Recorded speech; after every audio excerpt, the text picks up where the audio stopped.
Now we will continue to distinguish between renewable and non renewable sources of energy. See, जो renewable sources of energy है उसका जो installation cost होता है compare to non renewable sources of energy के से compare करेंगे तो cost is low, whereas that of non renewable source of energy का जो इंस्टॉलेशन कॉस्ट है वो हाई है।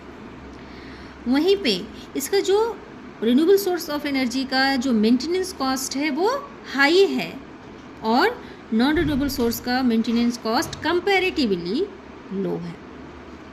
ओके, नाउ जो अगर रिन्यूएबल सोर्स ऑफ एनर्जी है, जो सोलर एनर्जी हो गया, विंड एनर्जी हो गया, इससे जो एनर्जी बनाई जाती है, जैसे इलेक्ट्रिसिटी बनाई जाती है, इसमें तो कार्बन एमिशन नहीं होता है, so it is environment friendly.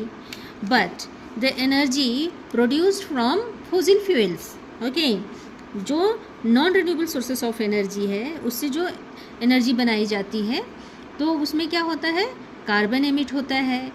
अगर हम कोल से एनर्जी बना रहे हैं तो ऐश भी बनता है, and this is not environment friendly. Okay, and renewable source of energy में क्या है, इसके installation of the power plant के लिए हमें बहुत ज़्यादा लैंड एरिया की ज़रूरत पड़ती है। अगर आपको सोलर पैनल लगाना है, विंड मिल लगाना है, तो आपको बहुत ज़्यादा लैंड एरिया की ज़रूरत पड़ती है।